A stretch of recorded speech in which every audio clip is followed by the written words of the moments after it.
Good morning everyone दोस्तों, स्वागत है आपका प्रेप पॉइंटर्स में। टुडे इज 7th ऑफ अगस्त और आज जो 7 टॉपिक्स हम लोग करने वाले हैं कौन कौन से एक बार ब्रीफली देख लेते हैं। आज एक्चुअली छोटे छोटे से टॉपिक हैं लेकिन इंपॉर्टेंट है। प्रीलिम्स में इस तरह के फैक्ट बेस्ड क्वेश्चंस काफी ज्यादा आते हैं हर बार एग्जाम में। तो सुक्रोलोज के बारे में बात करेंगे। तो बेसिकली जो हम लोग चीनी खाते हैं, जो हम लोग ग्लूकोज खाते हैं, सुक्रोज खाते हैं, उसका एक ऑल्टरनेटिव है, सुक्रोलोज उसको बोलते हैं। उसके बारे में बात करेंगे। इसे आप आर्टिफिशियल स्वीटनर भी कह सकते हो।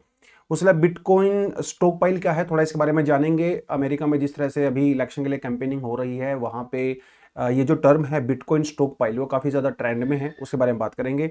मियोम्बो फॉरेस्ट क्या है, इसके बारे में थोड़ा सा बात कर सकते हैं एनवायरमेंट इकोलॉजी वाले सेक्शन से।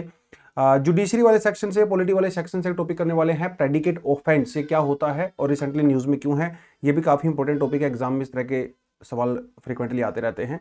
उसके अलावा सुपर हरकुलिस एक हेलीकॉप्टर या हेलीकॉप्टर नहीं है, बेसिकली एक प्लेन है ये, उसके बारे में बात करेंगे। उसके अलावा पवित्रा वाइल्ड लाइफ सेंचुरी, इसके बारे में बात करेंगे। एंड थोडू ट्राइब, तो बीच बीच में कभी कभी जो ट्राइब्स न्यूज़ में रहती है वहाँ से मैं आर्टिकल उठा लेता हूँ और आपको बता देता हूँ, क्योंकि कई बार मैच द फॉलोइंग वाली जो टेबल्स होती है वहाँ पे सिंपल सा क्वेश्चन आता है ट्राइब्स वाला, ट्राइब और स्टेट वाला, तो वहाँ से आप इसको कर सकते हैं। चलिए ठीक है, पहले क्वेश्चन पे चलते हैं।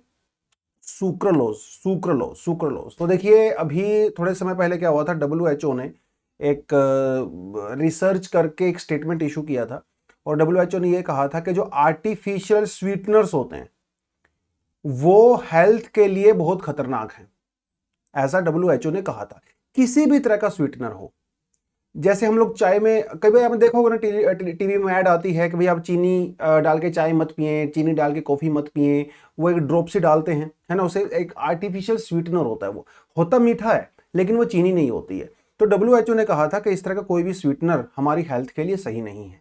लेकिन इंडिया में एक रिसर्च की गई, एक आर्टिफिशियल स्वीटनर के ऊपर।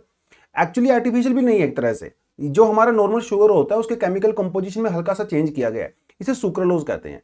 तो इंडिया में एक 12 हफ्ते तक लगातार एक रिसर्च किया गया, बहुत सारे पेशेंट्स के ऊपर जो कि डायबिटीज के पेशेंट थे उनके ऊपर इसको अप्लाई किया गया और ये देखा गया भैया क्या ये जो सुक्रोलोज है वो डेंजरस है या नहीं है। अगर उसे कॉफी या चाय में डाल के हम लोग पीते हैं, क्या वो डेंजरस है, क्योंकि WHO तो कह रहा है वो डेंजरस है, लेकिन क्या वो एक्चुअली में डेंजरस है, इसके ऊपर उन्होंने रिसर्च किया। और इंटरेस्टिंगली उन्होंने ये पाया इस 12 हफ्ते की रिसर्च के अंदर कि सुक्रोलोज किसी भी तरह से डेंजरस नहीं है। कोई सिग्निफिकेंट चेंज किसी के ब्लड शुगर में नहीं आया है। जिस आदमी को टाइप 2 डायबिटीज होता है उसका ब्लड शुगर हमेशा हाई रहता है। तो रिसर्च कह रही है कि बिल्कुल भी नहीं हुआ। इवन नेगेटिव कॉन्सिक्वेंस तो छोड़िए, इस रिसर्च में यह पाया गया कि इसके पॉजिटिव सर्कमस्टेंस भी रहे। जैसे आपका BMI कंट्रोल में आ गया, जो मोटापा था वो कम हो गया, आपका बॉडी वेट जो मेंटेन हो गया। मतलब इसके नेगेटिव तो छोड़िए, पॉजिटिव इंपैक्ट सामने आए हैं। तो ऐसा अभी इंडिया के अंदर एक रिसर्च हुआ है। और देखिए बेसिकली क्या रहता है ना, जो नॉर्मल आर्टिफिशियल स्वीटनर होते हैं जो लैब के अंदर बनाए जाते हैं वो थोड़े डिफरेंट होते हैं। सुक्रोलोज थोड़ा डिफरेंट है क्योंकि सुक्रोलोज के अंदर नेचुरल कंटेंट भी होता है, क्योंकि ये ना जो शुगर से ही बनाया जाता है। अगर ध्यान में रखना है, ये शुगर से ही बनाया जाता है। जो हमारा सुक्रोज होता है उसके अंदर सिर्फ कुछ चेंजेस किए जाते हैं। जैसे यहाँ पे देखिए क्लोरीन, यहाँ क्लोरीन और यहाँ क्लोरीन। तो इसमें हम लोगों ने क्या किया है, ये जो हाइड्रोक्साइल जो ग्रुप थे, मतलब जो OH ग्रुप था, इसको हम लोगों ने क्लोरीन से रिप्लेस किया। सिर्फ इतना ही चेंज हुआ है, बाकी सब प्रॉपर्टी सेम है। इसे हम लोग सुक्रोलोज बोलते हैं। शुगर से ही बनता है, हल्का सा केमिकल चेंज करके। और इसको जब हम लोग कंज्यूम करते हैं तो हमारी बॉडी में कोई नेगेटिव इंपैक्ट नहीं होता है। तो क्योंकि जो लोग चाय के शौकीन होते हैं, कॉफ़ी पीना पसंद करते हैं, तो ऑब्वियसली हम लोग मीठी चाय तो पीते नहीं है, उसके अंदर मीठा तो डालना ही पड़ता है। या कोई यार मिठाई भी अगर खा रहे हो तो उसके अंदर भी चीनी तो डालनी ही पड़ती है, शुगर जो हमारे कंट्री में यूज़ करते ही हैं। लेकिन कुछ लोग जो डायबिटीज़ के पेशेंट होते हैं वो इसको सुक्रोलोज को यूज़ कर सकते हैं, क्योंकि एक तो इसमें कोई कैलोरी नहीं होती, 0 कैलोरी होती है। और जो नॉर्मल चीनी होती है ना, उससे 600 टाइम्स ये ज़्यादा मीठा होता है। यानी कि इसकी हल्की सी ड्रॉप आपकी पूरी चीनी को सही कर देगी। इसकी खास बात ये होती है, देखिए यूजुअली क्या होता है जब हम लोग मीठा कंज्यूम करते हैं ना, चीनी कंज्यूम करते हैं, तो हमारे बॉडी में जो इंसुलिन होता है वो स्पाइक करता है, हमारी बॉडी का जो ब्लड शुगर है वो स्पाइक करता है, और फिर हमारे ब्लड से वो जो एनर्जी है शुगर की फॉर्म में जो आती है हमारी सेल्स में ट्रांसफर होती है। ये यूजुअली प्रोसेस होता है। बेसिकली जो हम लोग चीनी खाते हैं ना, हमारी बॉडी उसको डाइजेस्ट करती है। डाइजेस्ट का मतलब सेंस में आप ये कैसे मेटाबोलाइज कर लेती है, उसको यूज कर लेती है अपने बेनिफिट के लिए। लेकिन सुक्रोलोज के कॉन्टेक्स्ट में ऐसा नहीं होता है। सुक्रोलोज में क्या होता है, 85% जो सुक्रोलोज हमारी बॉडी में जाता है ना, हमारी बॉडी से कंज्यूम करती ही नहीं, उसे एब्जॉर्ब करती ही नहीं, वो ज्यों का त्यों निकल जाता है। बाकी जो 15% है, हमारी बॉडी उसको टेस्ट तो करती है, लेकिन उसे वो यूरिन के थ्रू बाहर निकाल देती है। इसका मतलब ये हुआ, जब हम लोग सुक्रोलोज कंज्यूम करते हैं तो हमारी बॉडी से एब्जॉर्ब करती ही नहीं, ना हमारा ब्लड शुगर स्पाइक होता, ना हमारा इंसुलिन स्पाइक होता, मजे ही मजे। ये हमारी लोकल रिसर्च ने कहा है। WHO कहता है कि किसी भी तरह का स्वीटनर अच्छा नहीं है, लेकिन हमारे डॉक्टर कह रहे हैं ऐसे कोई दिक्कत वाली बात नहीं है। वैसे भी अगर आप देखें ना, ये जो आर्टिफिशियल स्वीटनर वगैरह होते हैं, ये वेस्टर्न कंट्री में ज्यादा यूज किए जाते हैं। इंडिया में तो हार्डली लोग आर्टिफिशियल स्वीटनर का यूज करते हैं, ये भी मतलब डॉक्टर्स ने बताया है। तो जो डायबिटीज के पेशेंट है वो कर सकते हैं। देखिए फॉरेन कंट्री में क्या होता है ना, जो लोग डायबिटिक भी नहीं है वो लोग भी आर्टिफिशियल स्वीटनर यूज करते हैं, क्योंकि वहां पे ना वेस्टर्न कंट्री में देखो तो शुगर को लेके एक बड़ा ही हवा है, फोबिया सा है लोगों को, मीठा नहीं खाते हैं वहां के लोग। आप भी किसी को जानते हो जो बाहर रहते हैं फॉरेन कंट्रीज में, तो आप देखो वो मीठा नहीं खाते हैं। तो मीठे की रिप्लेसमेंट में वो लोग आर्टिफिशियल स्वीटनर यूज करते हैं, क्योंकि इसमें कैलोरी तो होती नहीं है। लेकिन आर्टिफिशियल स्वीटनर जो कि लैब्स में बनाए जाते हैं वो डेंजरस हो सकते हैं अकॉर्डिंग टू WHO, लेकिन जो सुक्रोलोज है जो कि शुगर से ही बनता है, ये डेंजरस नहीं है। इवन सुक्रोलोज कंज्यूम करने से ये देखा गया रिसर्च के अंदर कुछ लोगों को वेट लॉस भी हुआ है। अच्छा है, मतलब ये हमारी रिसर्च ये कहती है। तो अगर आपके आसपास कोई कंज्यूम करता है तो कोई दिक्कत नहीं है, आप इसे यूज कर सकते हैं। चलिए आगे बढ़े। Bitcoin stock pile. Stock pile का मतलब क्या होता है? स्टॉक पाइल का मतलब होता है रिजर्व इकट्ठा करना। किसी भी चीज को इकट्ठा करना मतलब उसका स्टॉक इकट्ठा कर लेना। पाइल का मतलब वो आप उसे over a period of time उसको अक्यूमुलेट करते हो। Bitcoin stock pile. बिटकॉइन क्या है, या फिर कोई भी वर्चुअल करेंसी, डिजिटल करेंसी क्या है, इसके ऊपर किसी भी गवर्नमेंट का कंट्रोल नहीं होता। बेसिकली डिजिटल करेंसी के पीछे कॉन्सेप्ट यही है कि इसका कोई रेगुलेटर नहीं है, कोई सेंट्रलाइज्ड अथॉरिटी नहीं है, किसी गवर्नमेंट के कंट्रोल में ये होता नहीं है। प्राइवेट सिटीजन इसको ऑन करते हैं, वो इसको यूज करते हैं। लेकिन बिटकॉइन, देखिए पहले तो सरकारें बिटकॉइन को नेग्लेक्ट करती रही है ना, कि ये कुछ होता ही नहीं है वो सब करके। फिर गवर्नमेंट ने बिटकॉइन को बैन कर दिया। लेकिन अब गवर्नमेंट कह रही है कि देखो बिटकॉइन हम लोग एक्सेप्ट करते हैं, मानते हैं कि बिटकॉइन की इंपॉर्टेंस है, और हम लोग बिटकॉइन को इकट्ठा करेंगे। मतलब थोड़ा सेंस बता देता हूं वो क्या है।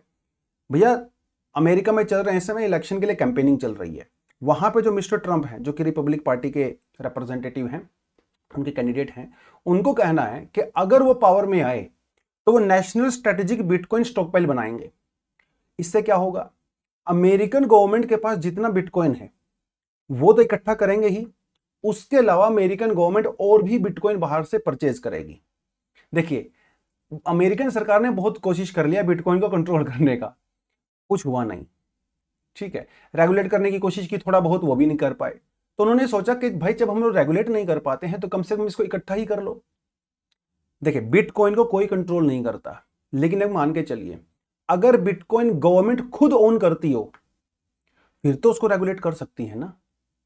तो ये उन्होंने कहा है कि भाई हम लोग जो बिटकॉइन अभी है हमारे पास, सरकार के पास बिटकॉइन कहां से आते हैं? ज्यादातर जो क्रिमिनल ऑफेंस करते हैं ना लोग, जो बिटकॉइन का यूज करते हैं, उनसे लिए हुए बिटकॉइन है। अमेरिकन सरकार खुद डायरेक्ट बिटकॉइन की सेलिंग परचेजिंग के अंदर जो है वो नहीं आती है। लेकिन जो क्रिमिनल्स होते हैं जो बिटकॉइन का यूज करते हैं, जब उनको पकड़ा जाता है तो उनके बिटकॉइन को भी सीज कर लिया जाता है। अभी अमेरिकन गवर्नमेंट के पास कुछ ऐसे बिटकॉइंस पड़े हुए हैं, अच्छी खासी पॉपुलेशन, मतलब उनकी क्वांटिटी है बेसिकली। लेकिन ट्रंप भाई साहब ये कह रहे हैं कि जो है हमारे पास वो तो ठीक है, वो तो गवर्नमेंट के अंदर है ही, फ्यूचर में हम लोग और भी परचेज करेंगे, वो भी हम लोग गवर्नमेंट के कंट्रोल में लाएंगे। अब तो इस समय अमेरिका के पास दुनिया का टोटल 1% के आसपास बिटकॉइन है। चाइना सेकंड नंबर पे यहाँ पे आता है। तो ये उन्होंने कहा है बेसिकली। अब सोच के देखिए, बिटकॉइन ना काफी वोलेटाइल रहता है, क्योंकि बिटकॉइन के ऊपर किसी का कोई कंट्रोल नहीं होता। बिटकॉइन का प्राइस जब इंक्रीज होता है तो वो इंक्रीज ही होता रहता है, लाखों करोड़ों में चला जाता है। जब बिटकॉइन का प्राइस डाउन आता है तो 2-3 दिन के अंदर बहुत ज्यादा डाउन चला जाता है, क्योंकि इसका कोई रेगुलेटर तो होता नहीं है, काफी फ्लेक्सिबल और वोलेटाइल रहता है। तो जो बिटकॉइन के अंदर इन्वेस्ट करने वाले लोग हैं वो हमेशा एज पे रहते हैं, भाई इंक्रीज भी हो सकता है, डिक्रीज भी हो सकता है। अब देखिए जरा, जब लोगों को यह लगेगा भाई कि अमेरिकन गवर्नमेंट खुद बिटकॉइन परचेज कर रही है, इसका मतलब बिटकॉइन के प्राइस इंक्रीज हो जाएंगे। पिछली बात है, तो जो लोग बिटकॉइन में इन्वेस्ट करने वाले हैं या जिनके पास बिटकॉइन ऑलरेडी है, उसके प्राइस इंक्रीज होंगे, क्योंकि अब सरकार खुद खरीद रही है। जब सरकार खरीदेगी तो डिमांड बढ़ेगी, जब डिमांड बढ़ेगी तो प्राइस ऑटोमेटिकली बढ़ेगा। लेकिन बिटकॉइन का सरकार करेगी क्या? आप बिटकॉइन से जाके मार्केट में कुछ खरीद तो नहीं सकते, फिलहाल ऐसा अरेंजमेंट बना नहीं है मोस्टली कंट्रीज के अंदर। तो बिटकॉइन का सरकार करेगी क्या? ये अंदाजा लगाया जा रहा है कि शायद बिटकॉइन को गवर्नमेंट एज रिजर्व एसेट के रूप में रख सकती है, जैसे हम लोग गोल्ड को रखते हैं। अमेरिकन सरकार के पास काफी गोल्ड है, रिजर्व में रखा हुआ है, उसका यूज नहीं करती है, रिजर्व में रखा हुआ है, तो हम लोग इसका ऐसे यूज कर सकते हैं। कुछ लोगों का कहना है कि देखिए भाई, गवर्नमेंट अगर बिटकॉइन जो परचेज करेगी ना, ये अच्छी बात नहीं है, क्योंकि बिटकॉइन का जो पर्पज है, उसके पीछे की जो फिलॉसफी है वो यही है कि इसको कोई कंट्रोल ना करे। लेकिन अगर बिटकॉइन सरकार खुद रखेगी तो इसका मतलब उसको कंट्रोल कर सकती है इनडायरेक्टली। तो कुछ लोग उससे नाराज भी हैं, भाई ऐसा कैसे होगा। तो वो एक इस समय इशू चल रहे हैं, लेकिन बिटकॉइन के ऊपर यही न्यूज़ है बेसिकली। इंडिया जैसी कंट्री में तो डिजिटल करेंसी को बैन ही कर दिया गया है कंप्लीटली। अमेरिका और यूरोपियन कंट्री में अभी भी चलता है। चाइना ने भी मोस्टली बैन कर दिया है बिटकॉइन या डिजिटल करेंसीज को। लेकिन जब अमेरिकन गवर्नमेंट ऐसा स्टेप लेगी तो डेफिनेटली पूरी दुनिया की मार्केट के लिए एक सिग्नल जाता है। तो जब अमेरिकन गवर्नमेंट किसी चीज़ को रिकॉग्नाइज कर लेती है ना, तो फिर कोई भी कंट्री की जो पूरी वर्ल्ड की जो इकोनॉमी है, मार्केट है, उसके ऊपर इम्पैक्ट पड़ता है। तो ये देखना रहेगा कि क्या गवर्नमेंट ऑफ इंडिया भी कुछ ऐसा स्टेप लेगी या चाइना ऐसा कुछ करेगा क्या वो भी बिटकॉइन परचेज करेंगे। तो बड़ा इंटरेस्टिंग रहने वाला है बिटकॉइन वाली पूरा फ्यूचर। लेकिन बिटकॉइन है क्या बेसिकली, ये थोड़ा आपको मैं बता चलता हूँ। बिटकॉइन एक्चुअली 2009 के अंदर एक डिजिटल करेंसी के रूप में इसको इन्वेंट किया गया था एक तरह से। किसने इसको इन्वेंट किया था अब तक किसी को पता नहीं है। ये कोई एक आदमी था या कोई ऑर्गेनाइजेशन थी, अब तक किसी को नहीं पता। लेकिन हाँ, 2009 में इसको चलाया था। ये एक ब्लॉकचेन टेक्नोलॉजी के ऊपर काम करती है। ब्लॉकचेन टेक्नोलॉजी में बेसिकली डिफरेंट नोड्स होती हैं। इसके अंदर अलग अलग जो यूजर्स होते हैं, नोड्स बोलते हैं उनको, कंप्यूटर्स होते हैं बेसिकली ये। तो जब इसके अंदर कोई ट्रांजैक्शन होती है, नई ट्रांजैक्शन होती है, तो सब लोग उसको कन्फर्म करते हैं। ठीक है, जैसे मान लो अगर मैं आपको 10 रुपये देता हूँ, तो वो 10 रुपये असली है नकली है, क्या हमारे बीच में रियल ट्रांजैक्शन हुई है? तो अभी तो दोनों के बीच में ट्रांजैक्शन हुई, लेकिन अगर अपने आसपास 10 लोग और विटनेस होंगे कि हाँ भैया ये ट्रांजैक्शन हुई है, तो इसका मतलब वो ट्रांजैक्शन पक्की है, ताकि मैं कल को मुकर ना जाऊं, क्योंकि 10 लोगों के सामने ट्रांजैक्शन हुई है। तो बिटकॉइन में कुछ कुछ ऐसा ही होता है। तो इसमें जो दूसरे कंप्यूटर्स होते हैं, जो नोड्स बोलते हैं जिनको, वो लोग भी कंफर्म करते हैं एक ट्रांजैक्शन को। अगर सभी लोग कंफर्म करते हैं तो वो ट्रांजैक्शन कंफर्म मानी जाती है। तो इसमें जो फ्रॉड का चांस काफी कम होता है, बेसिकली ना के बराबर ही होता है, क्योंकि इस सिस्टम का बीट नहीं कर सकते। हाईली हाईली हाईली हाईली जो है वो एकदम फ्रॉड प्रूफ होता है बेसिकली ये। तो क्रिप्टोग्राफी जो है इसको हम लोग बोलते हैं। और जब नई बिटकॉइन को ऐड किया जाता है, नई करेंसी को ऐड किया जाता है, तो उसको माइनिंग कहते हैं बेसिकली। ठीक है, आप माइनिंग करके नए बिटकॉइन बना भी सकते हो, लेकिन ये नॉर्मल माइनिंग नहीं होती है। बहुत बड़े बड़े कंप्यूटर, बहुत ज़्यादा इलेक्ट्रिकल पावर उसके लिए चाहिए होती है। मैथमेटिकल कुछ प्रॉब्लम्स होती हैं, वो आपको सोल्व करनी पड़ती हैं। वो सोल्व करने के बाद आपको बिटकॉइन मिल सकता है। तो ये डिसेंट्रलाइज्ड क्रिप्टो करेंसी है, जैसे मैंने आपको बता ही दिया। मतलब कोई एक आरबीआई जैसा कोई इंस्टीट्यूट इसको रेगुलेट नहीं करता है, ये ओपन रहता है। ठीक है, कोई भी इसको खरीदे बेचे, कोई दुनिया में इसको रेगुलेट करने वाला नहीं है। तो ये थोड़ा सा बिटकॉइन के बारे में आपको पता होना चाहिए। ठीक है, ब्लॉकचेन टेक्नोलॉजी क्या होती है इसको आप सेपरेटली अलग से पढ़ सकते हो। ये टॉपिक आज ब्लॉकचेन के बारे में नहीं था, तो मैंने आज उसके बारे में बात भी नहीं किया है ज़्यादा। तो बस ये थोड़ा स्टॉकपाइल के बारे में अपने ध्यान रखना है। ठीक है, चलिए। मियोम्बो फॉरेस्ट, ठीक है, सदर्न पार्ट ऑफ अफ्रीका, थोड़ा सेंट्रल पार्ट ऑफ अफ्रीका में बड़े ही यूनिक तरह के फॉरेस्ट और बड़ी ही यूनिक तरह का एक बायोम इकोसिस्टम पाया जाता है। उनमें से एक इकोसिस्टम का पार्ट है, उसे बोलते हैं मियोम्बो फॉरेस्ट। तो कई सारी कंट्री हैं, जैसे Mozambique, Zimbabwe, Angola, Burundi, Democratic Republic of Congo, Malawi, Tanzania, Zambia वगैरह, ये कंट्री हैं जो इस पूरे इकोसिस्टम के अंदर आती हैं। लेकिन इनका लार्ज स्केल डिस्ट्रक्शन हो रहा है, कंजर्वेशन नहीं हो रहा है, बायोडाइवर्सिटी का लॉस हो रहा है। उसको प्रोटेक्ट करने के लिए अमेरिका का जो फूड एंड एग्रीकल्चर ऑर्गेनाइजेशन है, जिसे FAO बोलते हैं, और इटली की एक एजेंसी है जिसे AICS बोलते हैं, दोनों ने मिलकर अग्रीमेंट किया है कि भाई इन जंगलों को प्रोटेक्ट करना है, इस इकोसिस्टम को प्रोटेक्ट करना है। क्योंकि बहुत पैसा नहीं दे रहे हैं वो, ओनली $8 मिलियन के आसपास। तो इसमें वो लोग क्या करेंगे, जो लोकल कम्युनिटी हैं उनको उनके लाइवलीहुड में उनकी हेल्प करेंगे, थोड़ा सा बायोडाइवर्सिटी के लिए कुछ ना कुछ प्रोजेक्ट वो लोग चलाएंगे सस्टेनेबल तरीके से, तो समथिंग लाइक दैट वो बनाने वाले हैं। वो टॉपिक हमारा आज का नहीं है, प्रीलिम्स के रिगार्डिंग वो टॉपिक नहीं होता, वो थोड़ा मेंस वाली टेरिटरी में चले जाते हैं। हम प्रीलिम्स के लिए क्या कर सकते हैं? प्रीलिम्स के लिए हमें पता होना चाहिए भैया ये जो मियोम्बो फॉरेस्ट है इसके बारे में पता होना चाहिए। लोकेशन क्या है? Central and the southern tropical Africa, जैसा कि आपको डायग्राम में दिखाया गया है। नेचर क्या है? मियोम्बो वुडलैंड, ट्रॉपिकल और सब ट्रॉपिकल ग्रासलैंड है, सवाना बोलते हैं जिसको। हमारे पास दो तरह की ग्रासलैंड होती हैं, एक होती है वार्म टेम्परेचर्स और एक होती है कोल्ड टेम्परेचर्स।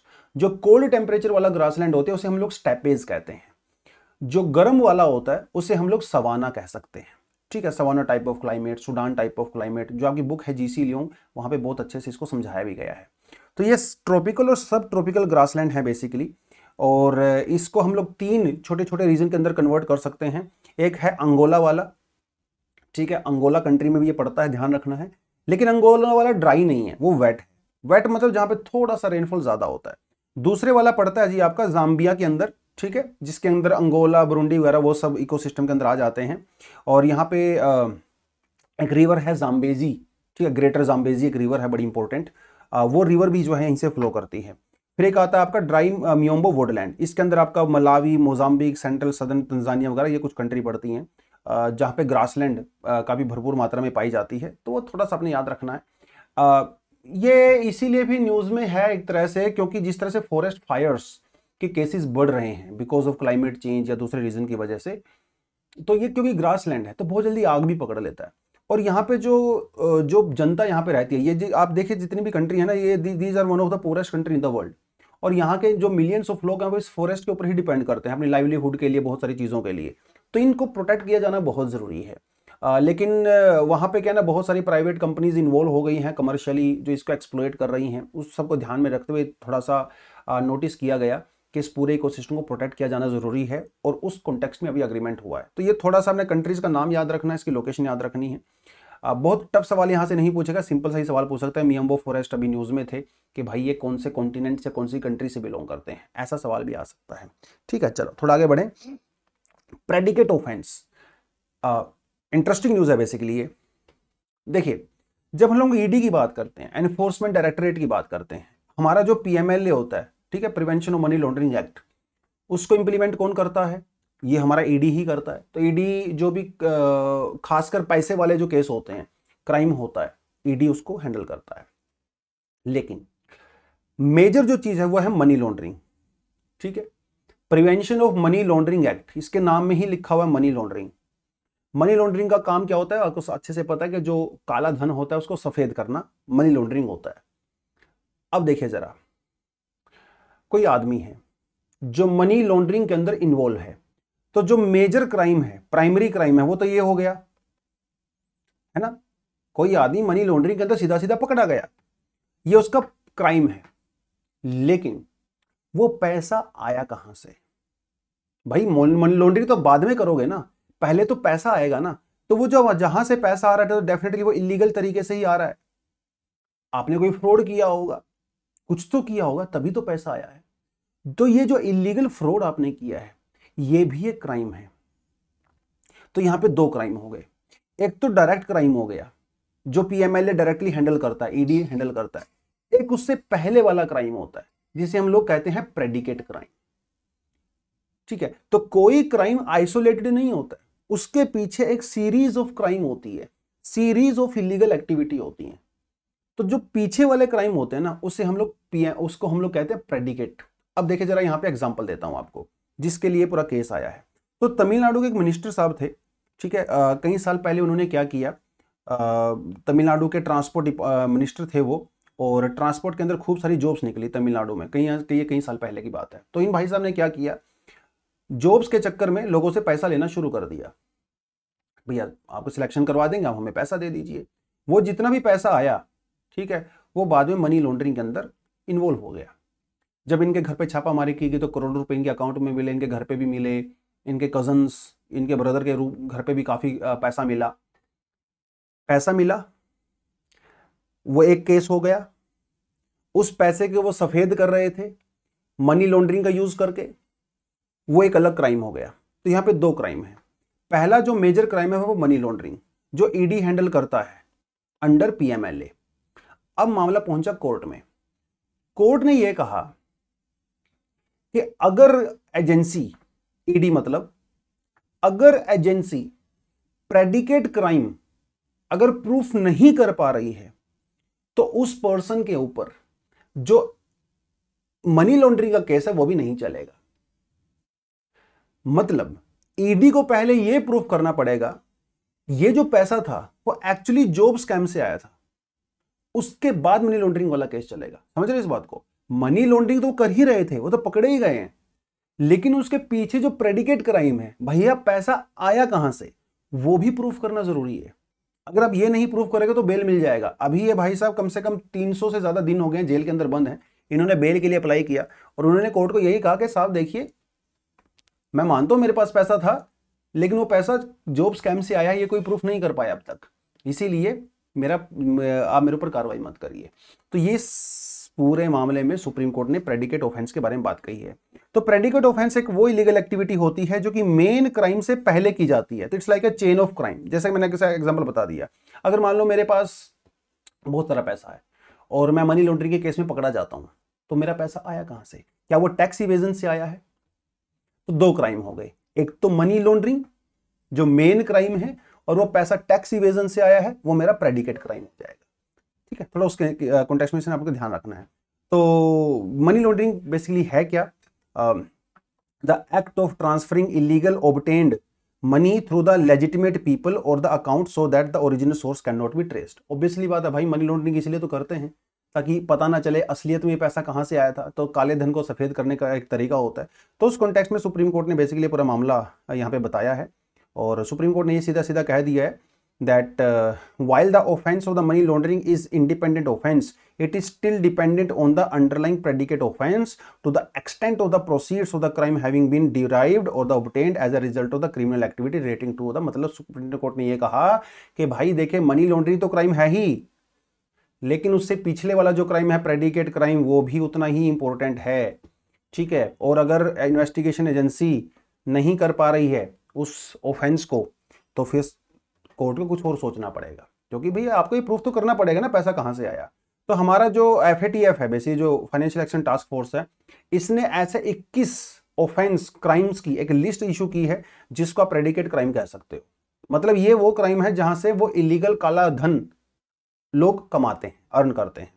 तो terrorism, trafficking, sexual exploitation, forgery, counterfeiting, bribery वगैरह, वो सब, ये सब उसके अंदर में आता है। ठीक है, तो इसको पीएमएलए के अंदर में भी आप कवर कर सकते हो एज पर सुप्रीम कोर्ट। ठीक है, थोड़ा थोड़ा ध्यान रखना, लीगल सी टर्म होती है, कई बार थोड़ा सर से ऊपर चली जाती है, समझ में नहीं आता है। हल्का सा आपको बता देता हूँ, बेसिकली दोबारा से रिपीट कर देता हूँ। एक होता है मेन क्राइम, जैसे मनी लॉन्ड्रिंग है। ठीक है, उस मनी लॉन्ड्रिंग के लिए पैसा आया कहां से? वो भी तो किसी इलीगल तरीके से ही आया होगा।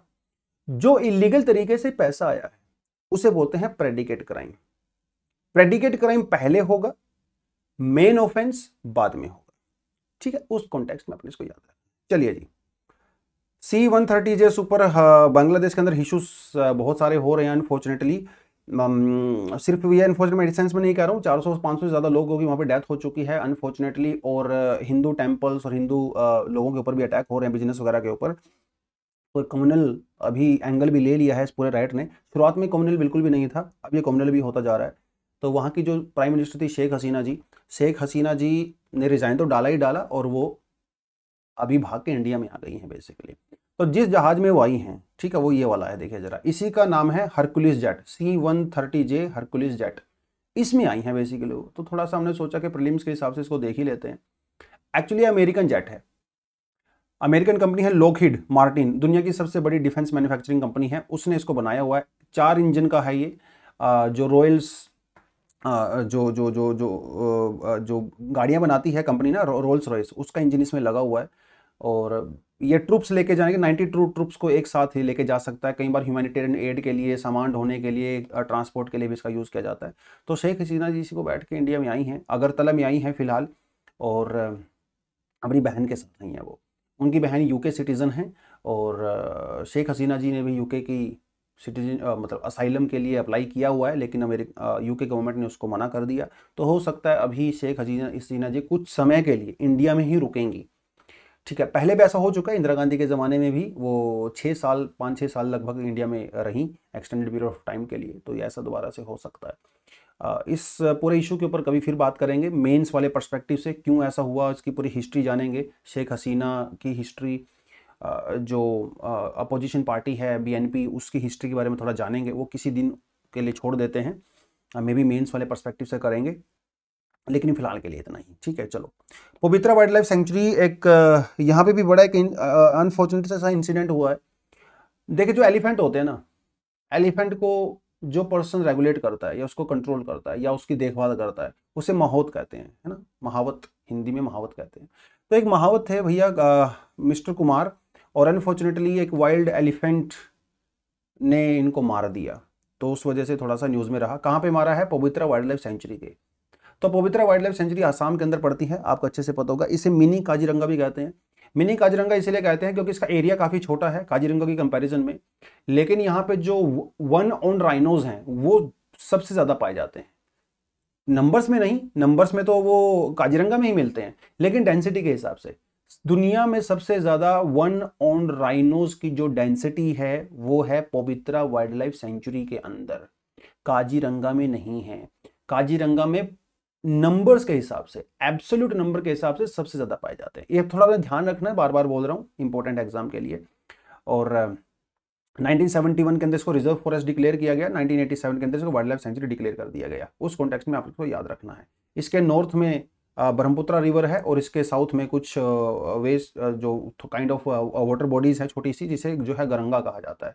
उस कॉन्टेक्स्ट में आपने याद रखना है। बाकी यहाँ पे जो फ्लोरा फोना पाया जाता है वो उतना इंपॉर्टेंट नहीं है basically. Leopard cat, fishing cat, one horn rhinos बस आपने याद रखना है, क्योंकि सबसे ज़्यादा न्यूज़ इसी वजह से रहता है। ठीक है, चलो लास्ट टॉपिक पे बढ़ते हैं।